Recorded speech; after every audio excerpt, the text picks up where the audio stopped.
हरियाणाच्या गुरुग्राममध्ये एक धक्कादायक घटना घडली आहे। सेक्टर 53 मध्ये असलेल्या एका फ्लॅटमध्ये पेइंग गेस्ट म्हणून राहणाऱ्या 29 वर्षीय तरुणाचा शव सापडलाय आणि पुढे मृत्यूचं कारण ऐकून तुम्हालाही धक्का बसेल।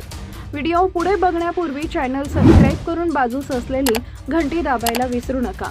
लैंगिक शक्ती वाढवण्यासाठीचं औषध अधिक प्रमाणात घेतल्यानं तरुणाचा मृत्यू झाला। पोलिसांना त्याच्या खोलीत काही औषध आणि हेल्थ सप्लिमेंटचे रॅपर मिळाले। हा तरुण मूळचा नागपूरचा रहिवासी होता।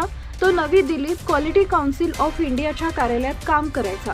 गुरुग्राम मधील एका फ्लॅटमध्ये तो भाड्यानं वास्तव्यास होता। शवविच्छेदनानंतर पोलिसांनी रोहितचा पार्थिव कुटुंबियांच्या ताब्यात दिला। रोहितच्या एका सहकार्यानं याची माहिती पोलिसांना दिली। त्यानंतर हा प्रकार गुरुवारी सकाळच्या सुमारास उघड झाला।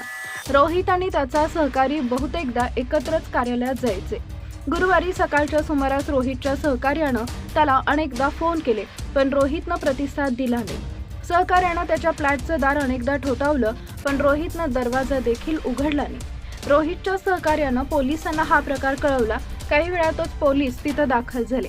त्यांनी दार तोडून आत प्रवेश केला तेव्हा त्यांना रोहित बिछाण्यावर मृतावस्थेत सापडला।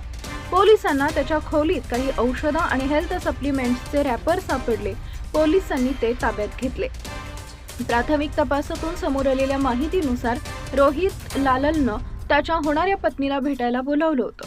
दोघांचा साखरपुडा झाला होता। तरुणी भेटायला येण्याआधीच रोहितचा मृत्यू झाला। लैंगिक शक्ती वाढवणाऱ्या गोळ्यांच्या ओव्हरडोसमुळे रोहितला हृदयविकाराचा झटका आला।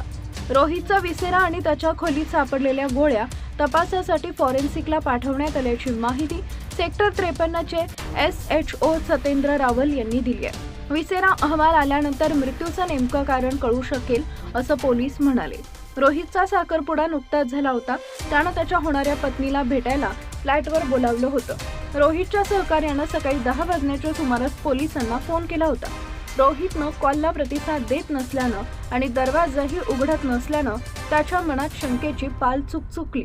रोहित त्याच्या 4 ते 5 सहकाऱ्यांसह कामाला जायचा। रोहितच्या सहकाऱ्यांनी सकाळी 8ला पहिला कॉल केला होता। यानंतर अनेकदा कॉल केले। अखेर त्याचे सहकारी सकाळी 9च्या सुमारास फ्लॅटवर पोहोचले। या कालावधीत रोहितचे कुटुंबीय देखील त्याला कॉल करत होते।